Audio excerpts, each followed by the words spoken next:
မင်္ဂလာပါပရိသတ်ကြီးများရှင်ပန်ကောင်းမြို့မှာရောက်ရှိနေထိုင်ရန်ပရိသတ်အသီးမှပြုံမှုလိုက်အလီမှာရည်တည်ခဲ့တဲ့ကရန်တိုင်းရင်းသားလူငယ်ဆေးလီတယောက်ရဲ့စိတ်မကောင်းဖွယ်ရာကြေကွဲဖွယ်ရာတရင်တစ်ခုဟာလူမှုကွန်ရက်ပေါ်မှာကြရရက်ခတ်သွားခဲ့ရပါတယ်ပြင်ပကကြည့်ရန်အောင်မြင်လှပနေတဲ့ဘဝတစ်ခုရဲ့နောက်ကွယ်မှာမြုပ်ကွယ်နေတဲ့စိတ်တကြဆင်မှုတွေဖိအားတွေနဲ့ရုန်းကန်ခင်မှုတွေကိုအများပြည်သူတည်ရှိလာရချိန်မှာတော့ပြည်သက်တွေနဲ့နှိစက်သူတွေအလုံးဝနဲ့ကြေကွဲခဲ့ကြရပါတယ်။ရဝေးမြေချာမြို့ကြီးပြကြီးမှာရုန်းကန်နေရတဲ့မိမိတို့ရဲ့တိုင်းရင်းသားလူငယ်တယောက်၏အဆုံးစီရင်သွားမှုဟာလူငယ်အများပြားရဲ့ရင်ထဲမှာမေခွန်ပေါင်းများစွာနဲ့အတူကြီးမားတဲ့တန်ဝင်ကားကိုချန်ထားခဲ့ရတာပါအခုလိုမျိုးကြေခွေးဖွယ်တဲ့ဆိုတစ်ခုကနေသစင်ကျွန်တော်တို့အနေနဲ့တတိပြုမိတဲ့နာကတော့လူတယောက်ရဲ့ပုံရိပ်ဟာလူမှုကွန်ရက်ပေါ်မှာဘလောက်ပဲပြောဆိုစရာကောင်းနေပါစေ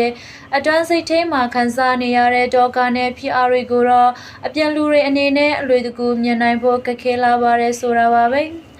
ရေဝဲမှာထီကျန်မှုအလုတ်ကိုင်းနဲ့လူမှုဘဝဖိအားတွေကြားရုန်းကန်နေရချိန်မှာ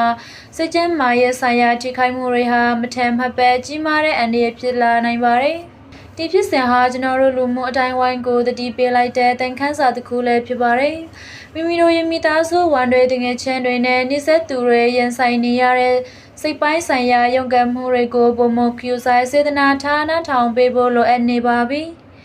မိမိကိုအဆုံးစီရင်ချင်စိတ်ဒါမှမဟုတ်ပြင်းထန်တဲ့စိတ်တကြဆမှုတွေကိုခံစားနေရပြီးဆိုရင်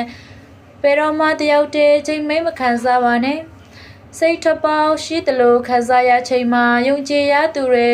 နှိစက်ရမိတ်ဆွေတွေတို့မဟုတ်စိတ်ကျန်းမာရေးဆိုင်ရာကူညီထောက်ပံ့ပေးနေတဲ့အဖွဲ့အစည်းတွေကိုပွန်ပွန်လန်းလန်းရင်ဖွမ်းတိုင်ပန်ကူညီတောင်းခံဖို့အလွန်အရေးကြီးပါတယ်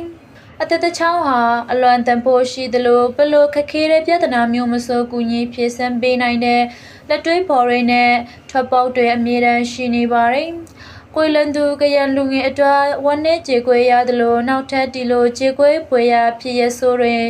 ထက်မှန်မဖြစ်ပွားစေဖို့တယောက်နဲ့တယောက်အပြန်လှန်ကျူဆိုင်မှုတွေနဲ့စိတ်ပိုင်းဆိုင်ရာပံ့ပိုးမှုတွေပေးကြဖို့တိုက်တွန်းချင်ပါတယ်။